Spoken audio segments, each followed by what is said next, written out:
Yung huling pag-aaral natin sa 1 Kings, sorry hindi ko po napalitan yung text, pero 1 Kings chapter 2, naalala nyo na humingi ng wisdom si Solomon sa harap ng ating Panginoon nung siya ay nanaginip.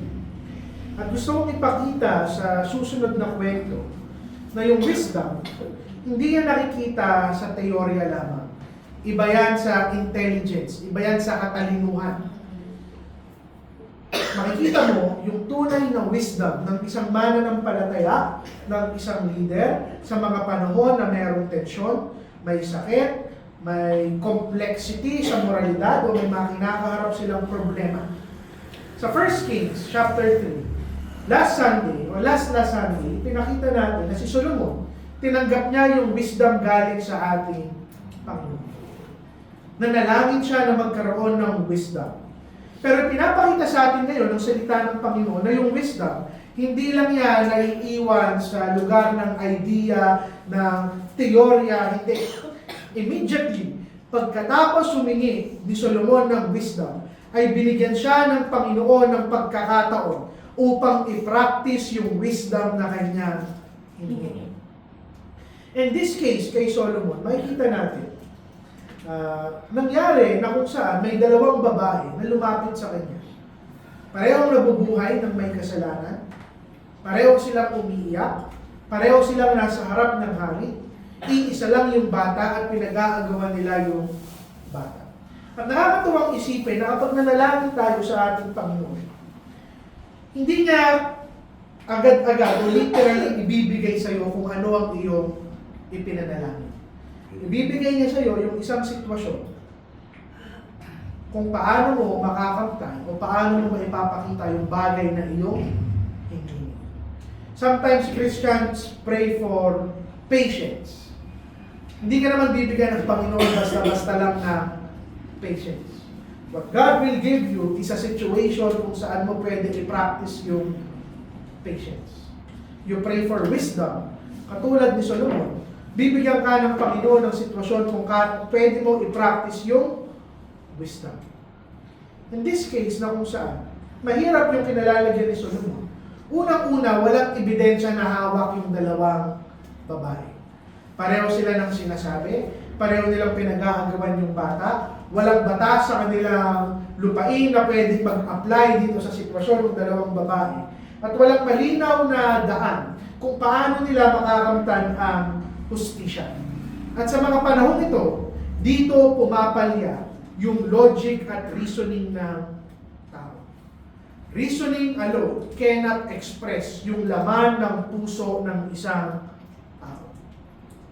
At sa passage natin ngayon, tinuturuan tayo that true wisdom, yung tunay na wisdom, yung tunay na karunungan, makikita mo yan hindi sa mga panahon na kung saan maayos ang lahat. Makikita mo yung tamang discernment, yung tamang wisdom sa panganahon na kung saan you get involved sa mga tao na kung saan sira, durog, nangangailangan, sa mga tao na kinakailangan nila ng linaw, ng katotohanan, ng tulong, ng restoration. Dito mapapractice ng isang hari katulad ni Solomon, ng isang leader, ng isang lalaki sa loob ng iglesia, yung tunay na wisdom. Sa panahon na kung saan puno ng confusion yung ating mundo, nagkokompetensya yung claim ng bawat isa, katulad ng dalawang babaeng ito. Sa panahon na itinatago ng mga tao yung kanilang mga motibo, yung wisdom ng Panginoon na ipinapahiram sa mga leader, ang magbubunyag kung ano ang laman ng puso ng bawat isang tao. At habang kinoconsider natin yung kwento na ito, makita natin that the divine wisdom ng ating Panginoon, i-expose niya yung ating mga puso. Iingatan niya yung mga inosenteng buhay at i-establish niya yung judgment niya dito sa mundo na kung saan nabubulok.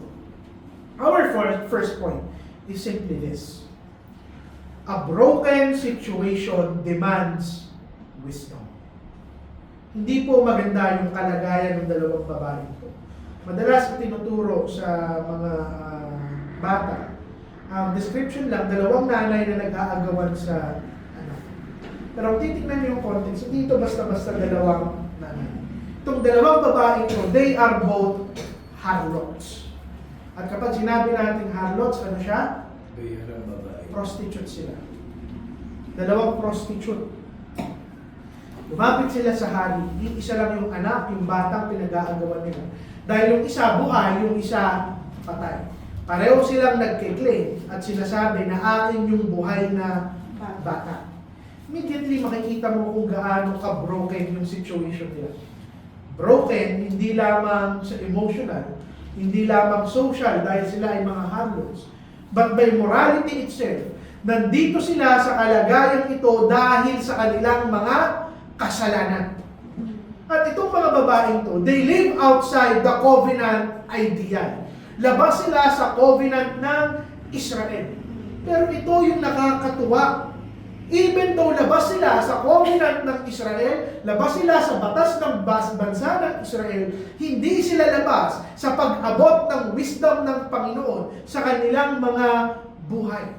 Sa pamamagitan ng presensya nila sa harap ng hari, ginamit ng Panginoon si Solomon upang bigyan siya ng wisdom para malaman kung sino ang tunay na nanay.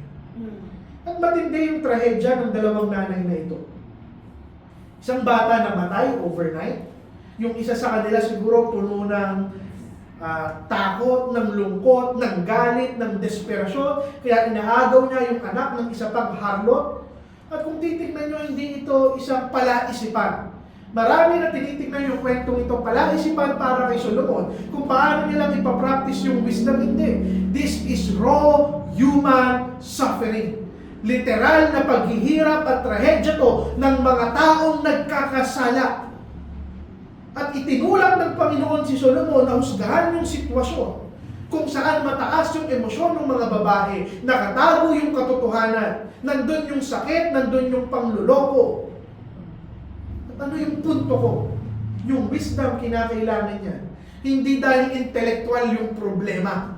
Kinakailangan ng wisdom sa mga panahon na namumuna ang kasalanan at consequence ng kasalanan sa mga taong nakapaligid at nakapaloob sa loob ng ating iglesia. This is where wisdom comes in. This reminds us, especially yung leadership, especially ako bilang pastor at sa mga kalalakihan ng ating iglesia, yung tunay na wisdom, hindi yan umiiwas sa kaguluhan ng buhay ng mga kaluluwa. It is especially seen the moment na nangingialam at pumapasok ang leadership ng bawat isang iglesia, leadership ng bawat isang pamilya sa mga tao na nalulungkot, nawawala at durog. Ano yung punto? You do not show wisdom sa mga sitwasyon na masaya, sa mga sitwasyon na madali. The hardest situations, ito yung nagbibigay at lumalabas yung wisdom ng bawat isa. To practice wisdom is to involve wounded people, mga sugatan. To show wisdom is to be involved sa mga maling choices at desisyon. Hindi ko sinasabing makikisa tayo sa mali. Pero sinasabi ko, lumalabas yung wisdom the moment na kung saan nagtatama ka, nagtatayo ka, nagre-restore ka. And this is a reminder why we need God's wisdom. Dahil katulad ni Solomon at ng dalawang babaeng ito, ipinapakita na namumuhay pa rin tayo sa isang mundo na kung saan nabubulok. Dinidistort ng kasalanan yung mga relasyon. Napakaganda dapat nung relasyon ng isang nanay sa kanyang anak. Pero dinistort yan ng kasalanan. Itinatago ngayon ng kasalanan yung katotohanan. Tingnan nyo, walang witness. Walang magpapatunay kung sino yung tunay na nanay. Wala naman silang DNA test nung kanilang kapanahunan. Yung kanilang batas, walang binibigay na solusyon sa ganitong klase ng problema na kapag may dalawang babaeng nag-aagawan ng anak. Samantalang kung titignan nyo, yung batas ng Old Testament, napaka-detalyado, pati yung kung ano ang pwede at hindi pwede gawin during Sabbath. Hindi. Pero sa sitwasyon na ito, walang ino-offer na solusyon yung batas. In short, hindi sapat yung sistema at katalinuhan ng tao upang solusyonan yung problema ni Solomon. And this is precisely kung bakit nga kailangan natin yung wisdom ng ating Panginoon. At habang iniisip ko at nilalagay ko yung sarili ko sa posisyon ni Solomon, naunawaan ko, hindi pala talaga madali maging isang leader. It's not easy. Bubuhay tayo sa isang mundo, sa isang kongregasyon, sa isang panahon na kung saan nagtatalo-talo yung sinasabi ng napakaraming tao. Nabubuhay tayo sa isang mundo na napakaraming tao nagtatago ng kanilang motibo. Katulad na lang ng isang nanay dito. Maraming na kung saan sitwasyon na sinasabi ng mundo na may gray area yung moralidad, na hindi natin alam kung ano ang tama at mali. At yung brokenness ng mga tao dahil sa kasalanan, hindi ito madaling solusyonan. Hindi madaling malaman kung ano ang totoo. At kung umaasa lang tayo sa sarili nating mga talino, hindi natin mabibigyan hustisya ang bawat isang tao na nangangailangan ng wisdom ng ating Panginoon. So ano yung punto ko lang dito? Itinuturo ngayon ng salita ng Panginoon sa atin na yung tunay na wisdom, it's not just about applying rules. Hindi ka lang susunod basta-basta sa batas o sa rule o sa sinasabi ng mundo. Hindi. Yung tunay na wisdom ay yung pagkakaroon ng kapasidad malaman yung katotohanan ayon sa salita ng ating Panginoon. Yung tunay na wisdom, discernment. Yung wisdom ng Panginoon, hindi lang tinitignan yung aksyon ng mga tao, kung hindi tinitignan yung laman ng kanilang mga puso. At isa tong bagay na kung saan papalahin tayo ng isip natin bilang mga tao. Kung wala ang wisdom ng Panginoon, hindi natin kayang basahin yung puso ng bawat isang tao. And this passage calls us to recognize yung lahat ng sitwasyon kung saan kinakailangan nating hingin yung wisdom ng ating Panginoon. Marami tayong kinakaharap na problema. Either sa loob ng iglesia, sa loob ng pamilya, sa ating mga sarili, moral dilemmas, leadership decisions. At hindi yan kayang resolbahin lamang ng talino natin bilang tao. Kailangan natin yung discernment na nanggagaling at hinubog ng salita ng ating Panginoon. Pero ito rin yung paalala sa atin bilang iglesia at bilang leader. Si Solomon bilang hari, he could have said na, anong pake ko? These women are harlots. They should never be part ng congregation simulat sa pool. Hindi naman sila nabubuhay bilang parte ng Israel. Hindi naman sila namumuhay ng tama. Pwede silang pabayaan ni Solomon. Pero hindi ito yung ginawa ni Solomon. Because it tells us that true leadership, hindi niya pinapabayaan yung mga broken. Whether these are broken people or broken situation. Yung tunay na wisdom ng Panginoon, pumapasok sa buhay ng mga tao na inaayawan ng mundo. Ang tunay na leader na may wisdom, hindi niya aabandonahin yung mga morally fallen. Hindi niya aabandonahin yung mga taong naghihirapan o nagsasuffer.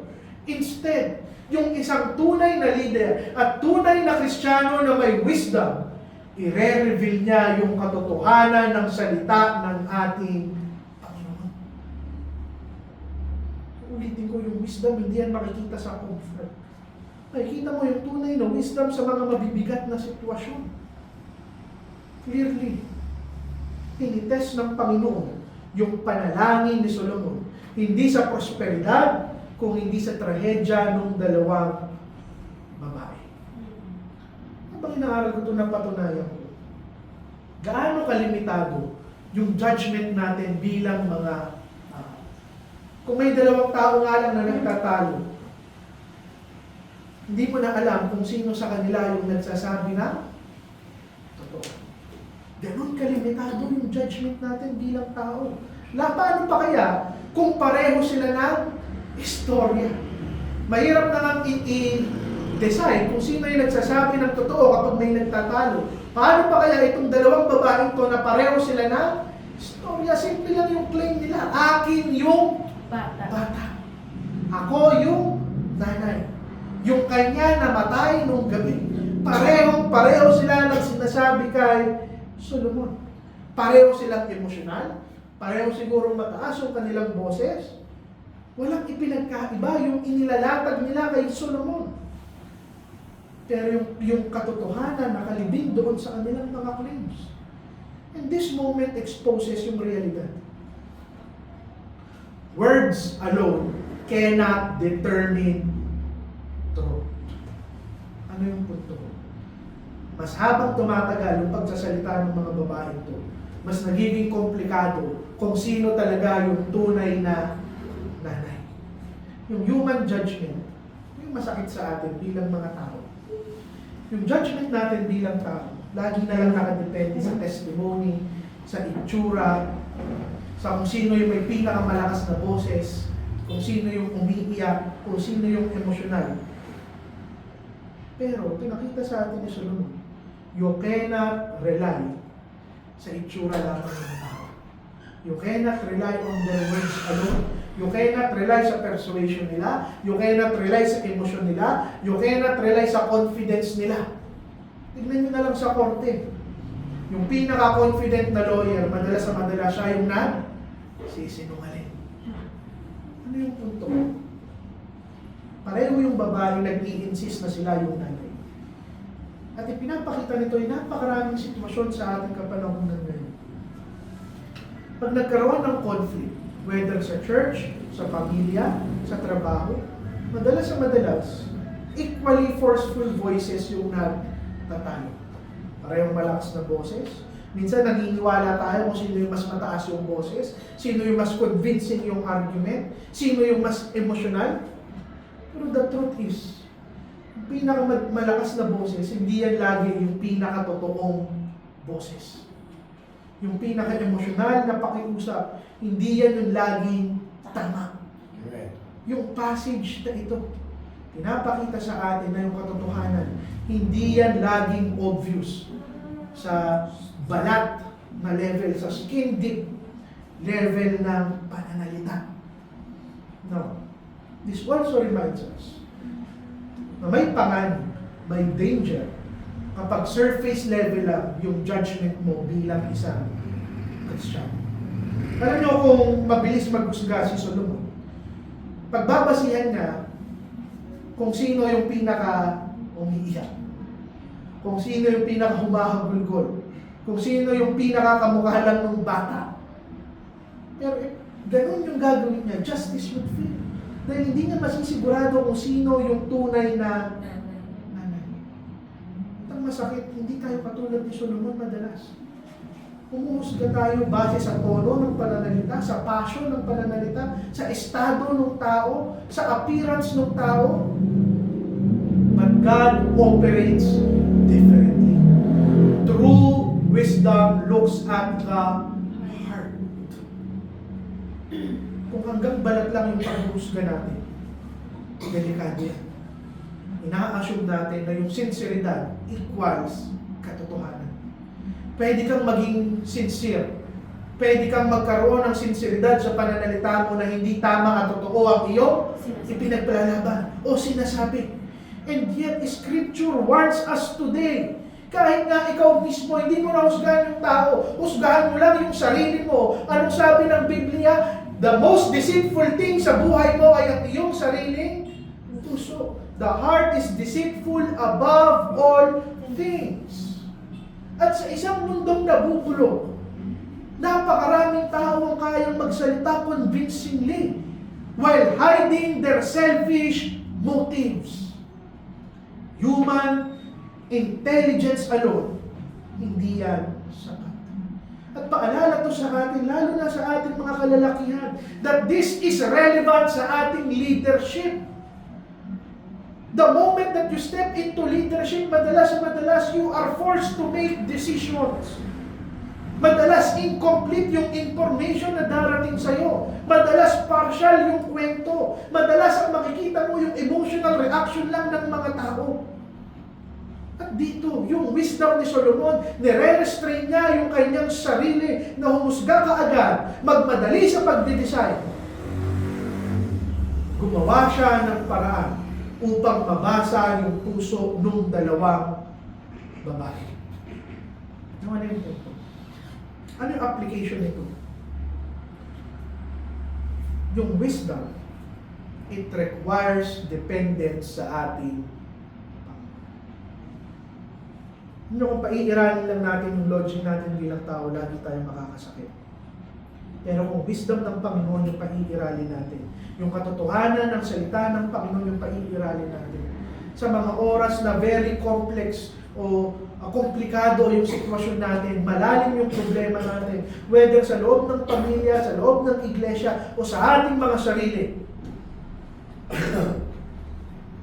we must resist yung urge na manghusga tayo ng mabilis. Manalangin ka, manahimik tayo, at hingin natin yung wisdom at discernment na nanggagaling sa ating Panginoon.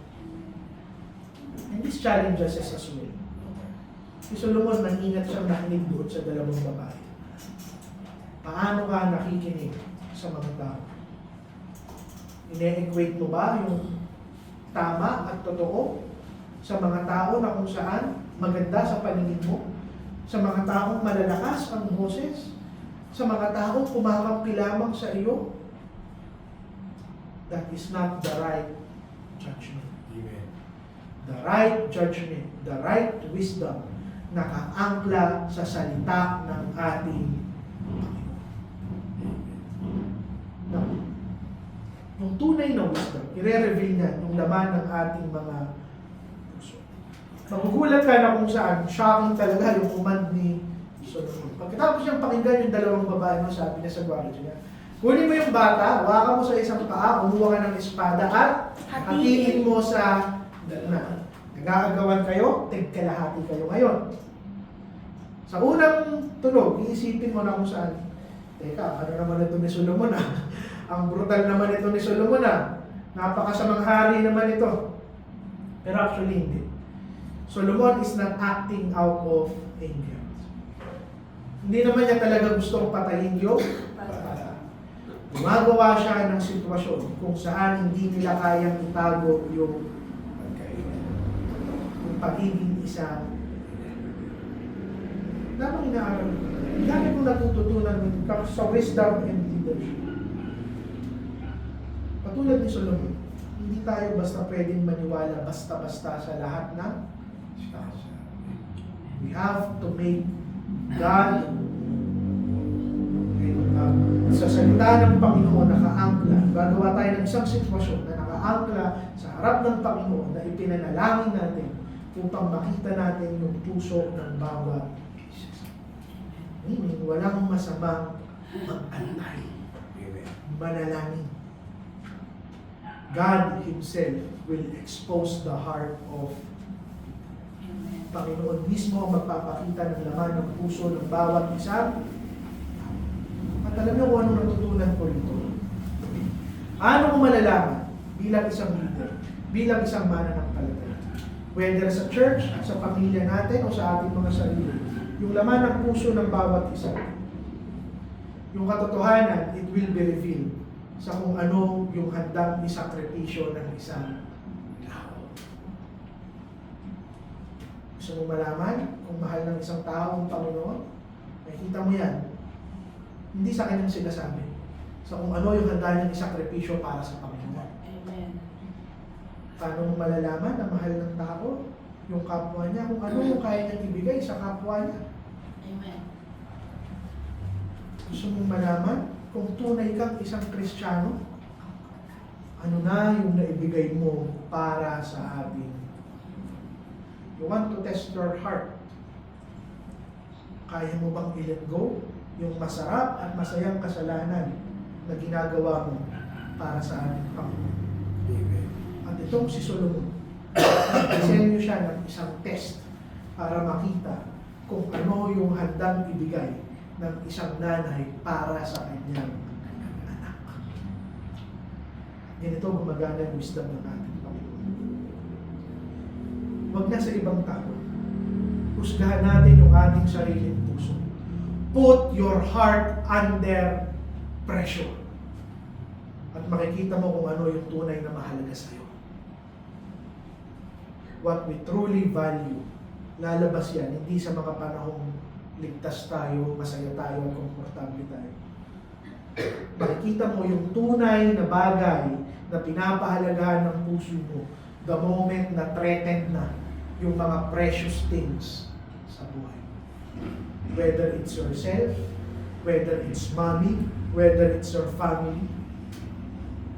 The moment that these things are threatened, dito mo makikita kung talagang mahal mo ang ating Panginoon. At dito ipinakita ni Solomon kung sino yung tunay na nanay. Yung tunay na nanay, immediately umiyak siya. Sabi niya, hindi ko na po kukunin yung bata. Ibigay niyo na lang sa kanya, basta huwag niyong patayin yung aking anak. Samantalang yung isa sabi, sige, hatiin niyo at kami ay tag-isa. Maghati kami. Di ba lang tag-isa, tagkalahati. Tagkalahati kami. Ito yung puso ng tunay na nanay. Handa niyang bitawan yung kanyang anak to preserve yung buhay ng kanyang anak. Ano yung pinakita dito ni Solomon? Yung pag-ibig, it speaks louder than ownership. Handa siyang ibigay yung buhay ng kanyang anak as long as hindi ito masasaktan. Now, dito naman tayo ngayon sa prinsipyo na mapupulot natin doon sa yung tunay na pagmamahal, whether sa Panginoon, sa iglesia, sa kapatiran, katulad ng nanay na ito, love sacrifices. Kung gugustuhin lang ng nanay na nakasentro sa kanya, ipagpipilitan niya na akin yung bata. Pero yung tunay na pag-ibig, it is not about ourselves. It sacrifices. Amen. At yung kabaliktaran, totoo rin yun. Selfishness destroys. Yung isang babae, it was all about herself. Akin yan. Hati na lang kami. It destroys lives. Yung wisdom ng Panginoon, nire-reveal yung realidad. Ano yung nag-govern sa ating puso? Kung may tunay tayong pag-ibig sa Panginoon, sa kapwa, sa iglesia, sa kapatiran, it will never be about us. And here is the principle. Yung tunay na wisdom ng Panginoon, talagang i-reveal niya yung motibo ng bawat isa. Alam niyo, hindi tinitimbang ng Panginoon yung ating mga salita lamang. Tinitimbang niya yung desire ng ating puso. At yung wisdom na ito, it goes beyond sa korte ni Solomon. Pinapractice yan sa loob ng tahanan, sa loob ng iglesia, at sa sarili nating pamumuhay. Yung katotohanan ng pag-ibig mo sa Panginoon, it will be revealed kung kaya mong i-expose yung mga bagay, mga tao, o yung ating mga sarili, kung kaya natin i-give up yung meron tayo para ibigin ang ating Panginoon. Totoo, this is applicable for us, judging everyone around us. But this is most applicable sa pag-judge natin, hindi sa ating kapwa, kung hindi sa ating mga sarili. Mag-reflect tayo sa sarili nating mga puso. Ano yung ipinapakita ng ating mga reaksyon when we are under pressure? Ano yung ipinapakita natin kapag natetreten na yung mga bagay na binavalue natin? Para dito sa nanay na ito, ang natreten yung buhay ng kanya, para sa iyo ano? Comfort, reputasyon, yaman, control, kapangyarihan, kasikatan, confidence, mga maling relasyon. Paano tayo nagre-respond? Sinasakripisyo ba natin yung mga bagay na gusto natin upang ibigin ng Panginoon, o mas iniingatan natin ang ating mga sarili?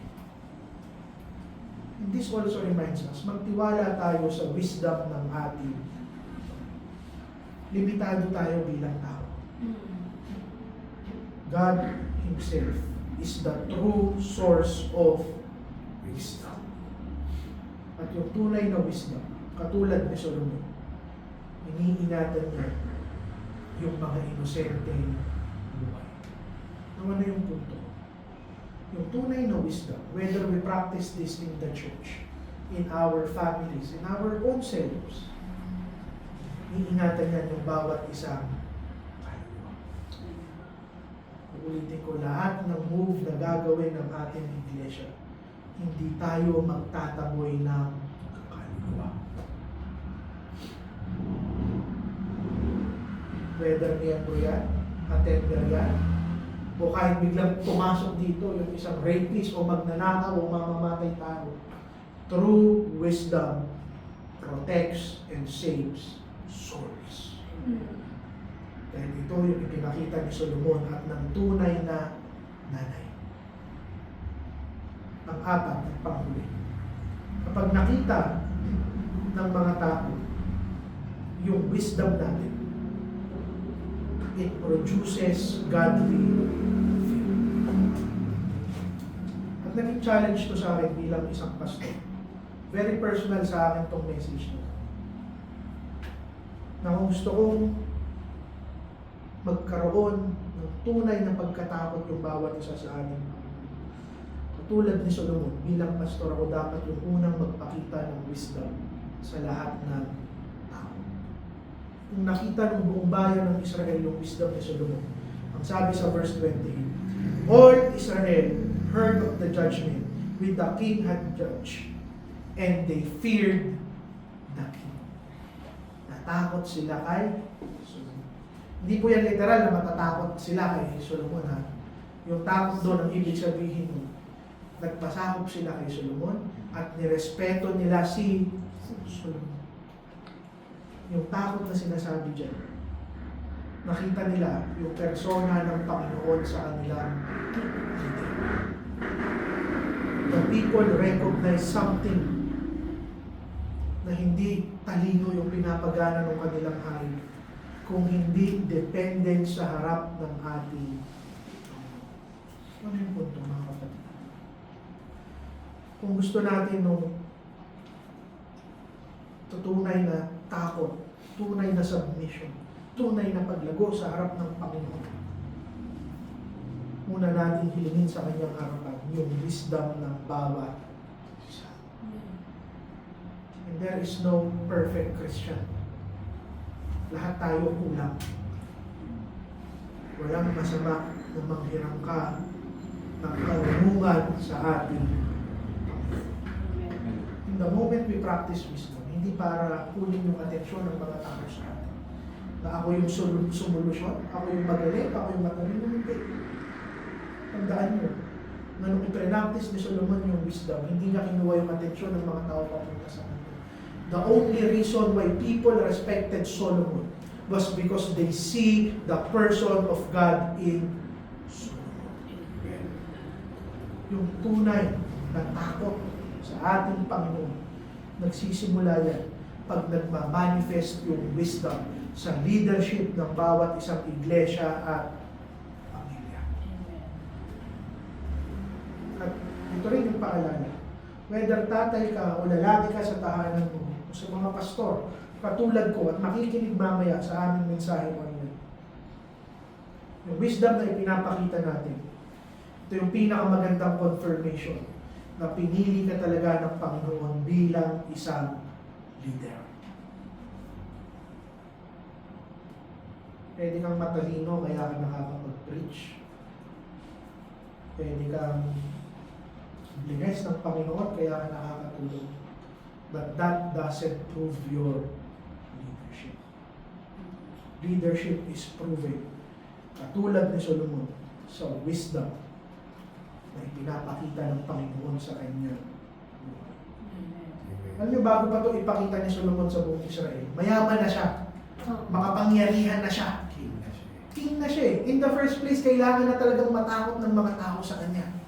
Pero kailan siya talaga nirespeto ng mga tao? Nung nakita ng mga tao yung wisdom ng Panginoon sa buhay ni Solomon. leadership rooted sa wisdom ng Panginoon. Ito yung magbibigay ng stability sa bawat isang iglesia. At bilang pagtatapos, para sa mga leader, this is a very good reminder. Yung authority ng isang lalaki, whether sa kanyang tahanan, sa iglesia, sa pamilya, hindi yan tumatatag dahil sa control mo. Sa tapang mo, sa kapangyarihan mo, hindi. Tumatatag yung authority ng isang leader sa integridad, sa discernment, at sa wisdom. At kapag nakikita ng mga tao yung wisdom ng Panginoon sa atin, dito natin nakukuha yung credibility ng ating leadership. Pero kapag wala yung wisdom, nawawala yung authority ng mga leader sa kanilang mga nasasakupan. Para naman sa mga mananampalataya. Dahil itong verse na ito ay hindi lamang to para sa mga leader. You can judge your own selves. Ine-encourage ka ngayon ng Panginoon magtiwala sa kanyang karunungan. Sa isang mundong nabubulok, hilingin mo sa ating Panginoon na i-reveal niya ang laman ng iyong puso. Kung tama yung laman ng puso mo, katulad ng nanay, I will tell you, yung number one desire mo, ingatan yung relasyon mo sa Panginoon at ingatan yung mga kaluluwang nakapaligid sa iyo. Katulad ng nanay, it will not be about you. It will be about the other souls na ipinagkatiwala sa iyo ng ating Panginoon. Whether anak mo, kapatid mo, mga kaluluwa sa loob ng iglesia, it's not about us. Ultimately, this moment points beyond Solomon. Hindi si Solomon ang bida ng kwento na ito. All of this, yung wisdom ng Panginoon, hindi natin yan kailangan makukuha kung hindi muna tayo kinuha ng ating Amen. kapatid. Sa pagtatapos ng ating panambahan sa umaga nito, papaalala ko sa bawat isa, namumuhay ka sa isang bulok na mundo. Yung pinaka-precious commodity, yung pinaka-precious na bagay na pwede mong makamtan sa buhay mo, wisdom ng Panginoon. Wisdom that discerns the hearts, protects the souls, at mag-e-establish ng kabanalan sa iyong buhay. Kapag meron tayo nito, dito natin makikita yung katotohanan ng Panginoon at dito natin mag-glorify ang ating Panginoon. Manalangin. Panginoon, salamat po sa araw nito. Salamat sa lahat ng biyaya.